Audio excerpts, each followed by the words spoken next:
Arrange marriage भाग 12 with extra love. Rakesh म्हणतो, 6 वर्षे आधी मी जेव्हा लंडनला हायर स्टडीसाठी होतो तेव्हा ती क्लासमेट होती माझी। इंडियन असल्यामुळे बऱ्यापैकी मैत्री झाली होती आमची। त्याचाच फायदा घेतला तिने। राकेशने फाईलमधून लंडनच्या न्यूजपेपर्स कात्रण तिच्या समोर ठेवलं, ज्यात राकेशला बेड्या लागलेल्या होत्या आणि त्या न्यूजनुसार राकेशवर लंडनमध्ये ड्रग्ज सप्लायिंगचे आरोप लागले होते आणि त्याच्या लंडनच्या अपार्टमेंटमध्ये ड्रग्ज सापडले होते। ते वाचून तर ती भयंकर शॉक झाली। ती ते न्यूजपेपर पाहतच होती की त्याने अजून एक कात्रण तिच्या समोर ठेवलं। त्याची तारीख आधीच्या तारखेपेक्षा 6 मंथ समोर होतं। त्यात 1 महिना आणि पुरुषाने फाशी घेतल्याचं दिसत होतं आणि ते इंडियनचं न्यूजपेपर रिपोर्ट होतं। त्यात लिहिलं होतं की प्रसिद्ध बिझनेसमॅन सचिन सरदेसाई आणि त्यांच्या पत्नी विभा सरदेसाई यांनी केली मुलीच्या चुकीमुळे आत्महत्या। आराध्याला समोर काहीही वाचण्याची हिंमत झाली नाही। ती न्यूज होतीच इतकी भयंकर। त्याने तिच्या समोर अजून एक फाईल ठेवली। राकेश म्हणतो, आराध्या, वाच काय लिहिलंय तर, आणि मग विचार कर, आमचं रिलेशन असू शकतं का म्हणून। आराध्याला आता तिची चूक समजून आलेली। आराध्या डोळ्यात पाणी आणून बोलू लागली। आराध्या म्हणते, नाही, मला तुमच्या तोंडून ऐकायचंय। राकेश म्हणतो, आर यू शुअर? आराध्या म्हणते, राकेश म्हणतो, तर एक, तिथे स्टडीला असताना तिची आणि माझी ओळख झाली। सेम क्लासही होतो आम्ही। बोलणं वगैरे ठीक होतं तिचं। तेव्हा तिचा बॉयफ्रेंड एक रशियन होता। तो खरं तर एक ड्रग्ज माफिया होता, पण तिला रिलेशनमध्ये जायच्या आधी ते माहिती नव्हतं। खरं तर ती त्याची गर्लफ्रेंड झालेली, तेही फोर्सफुली, कारण तो खूप चिरीच होता।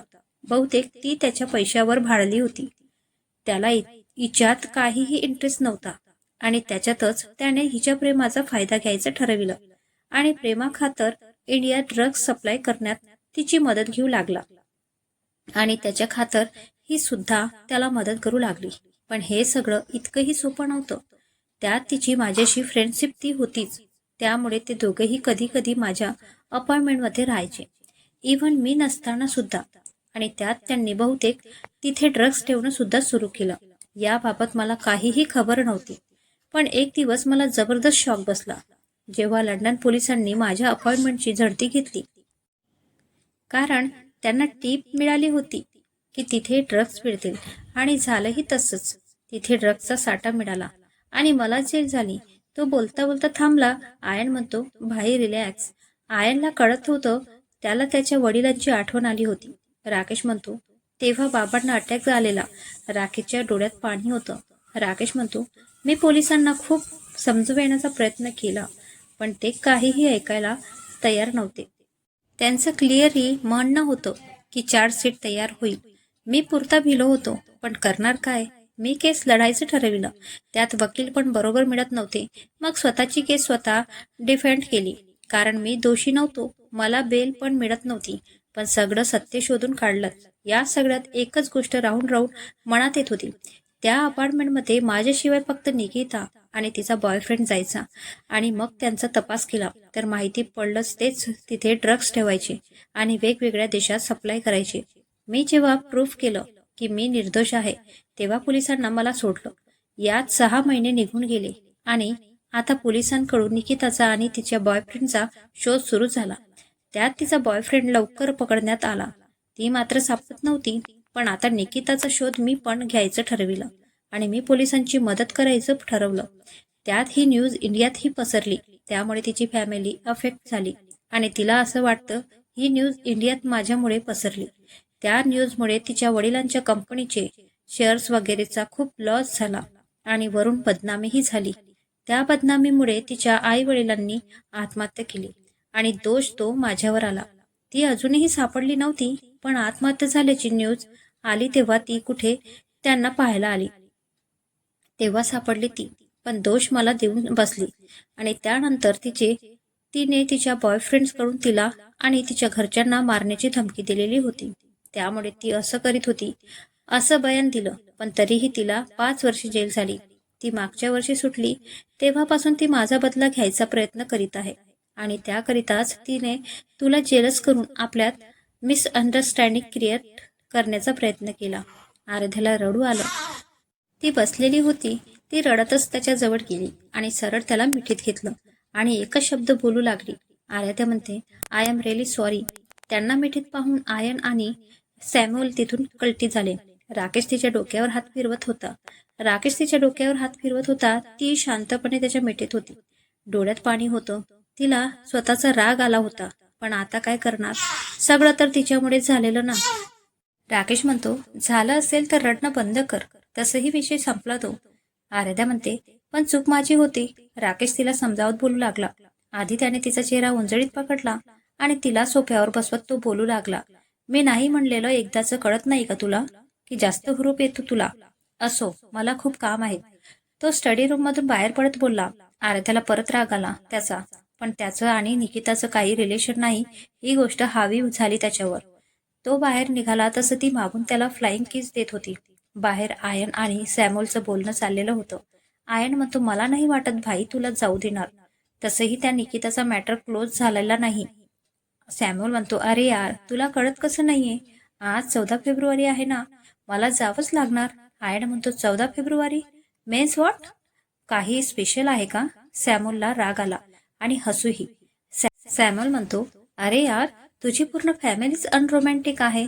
मला वाटलं होतं तू तरी समजूत घेशील, पण नाही. Deshpande are some. आयन म्हणतो, what are you saying? Samuel म्हणतो, आज व्हॅलेंटाईन डेज आहे आणि मी माझ्या गर्लफ्रेंडला प्रॉमिस केले मी तिकडे येणार म्हणून. व्हॅलेंटाईन्स डे नाव ऐकून आयन चिल्लायला लागले. आयन म्हणतो, हे यू डब, आता सांगतोय तू हे सगळं? आधी का नाही सांगितलंयस? सॅम्युअल म्हणतो, मग मगापासनं काय मी भजन करायचं म्हणून बोलत होतो की काय? तू काहीही कर, पण मला आज जायचं नाही तर माझं ब्रेकअप होईल. आयन म्हणतो, एक शर्त आहे, ती पूर्ण केली तर मी नक्कीच तुला भाईकडून तुला परमिशन मिळवून देईन. सॅम्युअल म्हणतो, काय? मी काहीही करायला तयार, सांग लवकर. आयन म्हणतो, भाई आणि वहिनीसाठी special Valentine's day surprise plan कर रात्रीचं, मग नक्की. सॅम्युअल म्हणतो, आर यू क्रेझी? बॉस गिळून टाकतील मला. हे सगळं त्यांना नाही आवडत. आयन म्हणतो, तुला करावं लागणार, कारण तुला जायचंय ना गर्लफ्रेंड सोबत डेटवर आणि बहिणीला ते सरप्राईज नक्कीच आवडणार. सो बघ. सॅम्युअल म्हणतो, ओके ठीक आहे, करतो मी काहीतरी. आयन म्हणतो, फाईन. आयन त्याच्या रूममधून निघून गेला. सॅम्युअल मात्र विचार करीत होता काय करावं याचा. तितक्यात त्याला राकेशचा कॉल आला. राकेश म्हणतो, हॅलो, नवीन प्रोजेक्टच्या फाईल्स ऑफिसमधून पिक कर आणि स्टडी रूममध्ये घेऊन ये. माझा मूड नाहीये आज ऑफिसला जायचा. सॅम्युअल म्हणतो, ओके बॉस. तो कॉल कट करणारच तर सॅम्युअल परत बोलायला लागला. सॅम्युअल म्हणतो, बॉस, ते मला एक विचारायचं होतं. राकेश म्हणतो, काय? तो अडखळतच बोलायला लागला. सॅम्युअल म्हणतो, boss, I want leave. Rakesh म्हणतो, फॉर व्हॉट? सॅम्युअल म्हणतो, फॉर व्हॅलेंटाईन्स डे. राकेश त्याला खाऊ की गिडू या नजरेने पाहत होता. राकेश म्हणतो, व्हॅलेंटाईन्स डे म्हणजे तुलाही गर्लफ्रेंड आहे का? सॅम्युअल जरा लाजला आणि मानेनेच होकार दिला. राकेशचा जरा मूड कालचं प्रकरण मिटल्यामुळे थोडं जरा बरं होतं. राकेश म्हणतो, बरं आधी फाईल आण, नंतर जा, पण रात्रीला परत ये. सॅम्युअल खुश झाला. सॅम्युअल म्हणतो, ओके.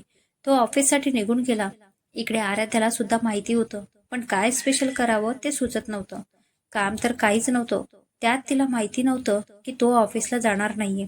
काय करावं या विचारात ती बागेत गेली आणि तिथे माड्यांसोबत काहीतरी बोलत होती.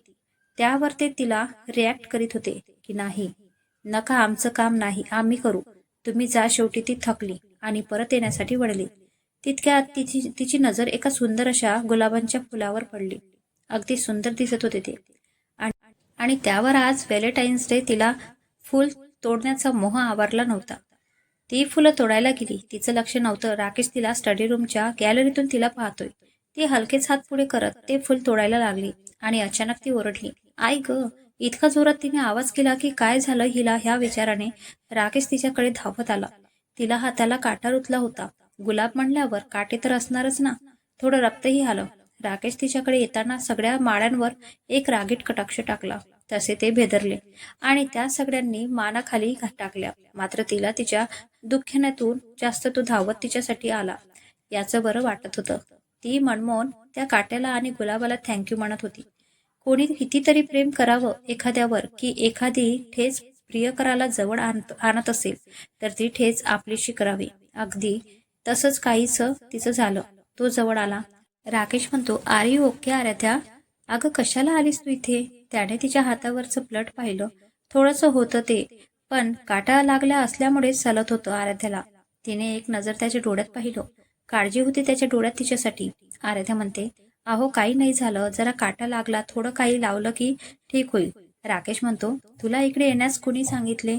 तुला फुलं हवी तर ह्या सर्वंट्सना सांगायचं ना, मी इथे काम करायचे पे करतो ह्यांना. परत एक रागीट कटाक्ष त्या सर्वांवर पडला. ते सगळे अगदीच भिले. तोच त्याने तिचा हात हातात घेतला आणि त्यावर फुंकर घालू लागला. ती मधातच बोलायला लागली. आराध्या म्हणते, अहो ऐका ना, त्यांची काहीही चूक नाहीये, मीच फोर्स केलं. त्यांना नका ओरडू तुम्ही. तो तिचा हात पकडून आत नेऊ लागला होता. आराध्या म्हणते, एक मिनिट, ते फुल तर घेऊ द्या ना जरा.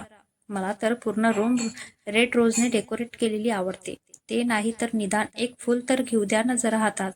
राकेश म्हणतो, ओ प्लीज आराध्या, काहीतरी लावून घे हाताला आधी. आणि तुला फुलंच हवीत ना, फक्त 1 तास दे मला, तुला हवी तितकी फुलं देतो. तो तिला आत घेऊन जाऊ लागला. तिचं लक्ष मात्र त्या फुलांवरच होतं, कारण ते तिला राकेशला द्यायचं होतं. ती मनातच विचार करीत होती, यांना सगळं कळतं, पण माझ्या फिलिंग्स त्या कधी कळकळवणार देव जाणे. ती आत गेली तर त्याने एक क्रीम लावून दिली आणि तो परत स्टडी रूम मध्ये निघून गेला. त्यानंतर त्याने एक कॉल केला आणि आपल्या कामात बिझी झाला. तितक्या सगळ्यात त्याला अजून एक गोष्ट आठवली की त्याला एका चॅरिटी फंक्शनला जायचंय. तो इथे आला की एका संस्थेसाठी चॅरिटी करायचा. ही सवय त्याला त्याच्या आईने लावलेली ती अजूनही होती. त्यात ह्यावेळी त्याला आराध्याला घेऊन जाणं आवश्यक होतं. तिथे सर्वांना कळलं होतं की त्याने लग्न केलंय, मग त्यामुळे सगळ्यांना तिला पाहायची इच्छा होती आणि तो त्यामुळे आराध्याकडे गेला. आराध्या तिच्या मोबाईलमध्ये बिझी होती. त्याने तिला आवाज दिला. राकेश म्हणतो, आराध्या. तिने वरती पाहिलं आणि इशाऱ्यानेच काय म्हणून विचारलं. राकेश म्हणतो, बिझी आहेस? आराध्या म्हणतो, नाही तसं काही नाहीये. राकेश म्हणतो, आपल्याला बाहेर जायचंय, सो रेडी होशील का पटकन? आराध्या म्हणते, कुठे जायचंय? तिला वाटत होतं की तो तिला व्हॅलेंटाईन्स डे असल्यामुळे काहीतरी सरप्राईज देतोय. ती एक्साइटमेंट मध्ये विचारून बसली. राकेश म्हणतो, ते कळेल तिकडे गेल्यावर, तू लवकर रेडी हो बस. सॅम्युअल फाईल्स घेऊन घरी आला. आयनला माहिती नव्हतं राकेशने त्याला परमिशन दिलीये जायची, त्यामुळे तो त्याला चिडवत होता. तितक्यात राकेशचा आवाज आला. राकेश म्हणतो, सॅम, आयन घरी आहात ना? दोघंही थोड्या वेळाने काही लोक फ्लॉवर्स घेऊन येतील, सो ही चावी माझ्या रूमची. सगळं रूम डेकोरेट करा आणि हो, काही अजून अरेंज करता येईल तर त्या लोकांना सांगा. त्यानंतर तुला लिव्ह. सॅम्युअल ते एकमेकांना पाहू लागले. आयनचं तोंड मात्र बंद राहिलं. आयन म्हणतो, व्हॅलेंटाईन्स डे स्पेशल हा भाई फॉर वहिनी. राकेश म्हणतो, काही बरडू नको. आराध्या म्हणत होती की तिला रेड रोजनी डेकोरेट केलेली रूम आवडते, म्हणून करतोय मी हे सगळं. सॅम्युअल जरा कॉल आला म्हणून बाहेर गेलेला होता, त्यामुळे आयन परत बडबड करायला लागला. आयन म्हणतो, भाई होता है मोहब्बत में ऐसा कभी. बरं ते सोड, अजून काही स्पेशल केलं तर चालेल का? राकेश म्हणतो, जस्ट शट अप. तितक्यात ती रेडी होऊन आली. किती गोड दिसत होती ना ती. त्याची नजर तिच्यावर अगदी खिळली. ती व्हाईट साडीत सुंदर दिसत होती. ती फोनवर बोलत होती. गोड दिसत होती ती. राकेश म्हणतो, रेडी आहेस ना? तिने होकार दिला. ते दोघेही तिकडे जायला निघाले. ते निघताच डेकोरेटर्सही आले. आयन आणि सॅम्युअल तर होतेच तिथे. सॅम्युअलला ही वाटच पाहत होता, कारण त्याला ते डेकोरेशन झाल्या तिथून निघायचं होतं. आखरी व्हॅलेंटाईन्स डे गर्लफ्रेंडला भेटला नाही तर मग काय. व्हॅलेंटाईन डे ते येताच त्यांनी घाईघाईतच रूम डेकोरेट करायला सुरुवात केली आणि अचानक आयन बोलायला लागला. आयन म्हणतो, सॅम्युअल, तू मगा केलेलं प्रॉमिस आठवतंय ना? सॅम्युअल म्हणतो, हो माहित आहे. मग? आयन म्हणतो, मग काय, ह्याच मौका आहे. आपण फक्त रोज डेकोरेट का करायची? आपण या रूमला हनीमून तो समोर काही बोलणार. तितक्यात सॅम्युअल मधातच बोलायला लागला. Are you crazy? तुला माहिती आहे ना बॉसचा राग? आयन म्हणतो, ओ कम ऑन, मी हे सगळं वहिनीसाठी करतोय, कारण भाईला फक्त बिझनेस करता येतो आणि दोघांचंही एकमेकांवर प्रेम असूनही ते कधी एक्सप्रेस होईल ही की नाही कुणास ठाऊक. वहिनी फक्त प्रयत्न करतात, त्याला कधी समजेल देव जाणे. आणि तसंही आज व्हॅलेंटाईन्स डे आहे आणि तो तिला एका चॅरिटी फंक्शनला घेऊन गेलाय. सॅम्युअल म्हणतो, ओके, पण बॉस जर ओरडले तर तू सांभाळून घेशील? आयन म्हणतो, ओके चल, त्या लोकांना इन्स्ट्रक्शन देऊन, नाही तर ती लोक फुलं डेकोरेट करतील आणि निघून जातील. ते दोघंही राखीच्या रूम मध्ये आले आणि इन्स्ट्रक्शन्स द्यायला सुरुवात केली. त्याच कामाचं ते लोक मन लावून करीत होते, पण आयनचं मधामधातच काही ना काही नवीन चाललेलं होतं. फायनली त्यांनी ओढताण करून ती रूम डेकोरेट केली. सॅम्युअलला तर जीवात जीव आला. फायनली तो बाहेर जायला मोकळा होता. ते त्या रूममधून बाहेर पडले. रूम अगदी सुंदर सजवलेली होती. जिथे तिथे गुलाब पाकळ्या सजविल्या होत्या. सोबत छोट्या छोट्या कॅन्डल्स, त्यावर मस्त अरोमा असलेले रूम फ्रेशनर्स. राकेश आणि आराध्या ते मात्र अजून यायचेच होते. त्यांना वेळ होता. तिला मात्र अपेक्षा होती की तो तिला सरप्राईज देईल. पण कसलं काय, तो तिला एका चॅरिटी फंक्शनला घेऊन आला. समोर लव बर्ड्स सोडून काही वृद्ध महिला आणि पुरुष होते. ते बहुतेक एक वृद्धाश्रम होतं. तिथं पोचलेली तेव्हा ती जरा शॉकच झाली. कारण तिला वाटलं नव्हतं ते असेही फंक्शन अटेंड करीत असेल म्हणून. त्याने तिला समोर असलेल्या सोफ्यावर बसायला सांगितले. तोही तिच्या शेजारी जाऊन बसला. राकेश चीफ गेस्ट होता. ते तिथे बसले. तसं एक 40-50 वर्ष असलेला एक व्यक्ती तिथे आला. त्याने राकेशला एक बुके दिला आणि त्यांच्याशी बोलू लागला. तो पाहणाऱ्यावरून इंडियन वाटत होता. त्याने तिलाही नमस्कार केला. तिनेही त्या माणसाला पाहून जरा स्माईल दिली. राकेशने बोलणं झालं तसं तिच्याकडे पाहिलं. ती मोबाईलमध्ये काहीतरी करीत होती. राकेश म्हणतो, मला असं वाटतंय तू इथेही अनकम्फर्टेबल आहेस. आराध्या म्हणते, नाही मिस्टर देशपांडे, मी हॅप्पी आहे. तुम्ही इतकं छान काम करता, ह्या वृद्धाश्रम दान देता, बरं वाटलं. वाईट एकाच गोष्टीचं वाटतंय मला. वाटायचं ही वृद्धाश्रम फक्त आपल्याकडेच आहेत, पण ती इथेही. आता कळलं सगळीकडे मातीच्या चुली. तर कसा वाटला मित्रांनो आजचा हा भाग? कमेंट करून नक्की कळवा.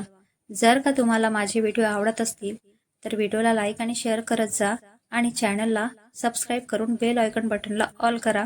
जेव्हा जेव्हा मी व्हिडिओ पोस्ट करेन तर नोटिफिकेशनद्वारे तुमच्यापर्यंत माझे व्हिडिओ येतील.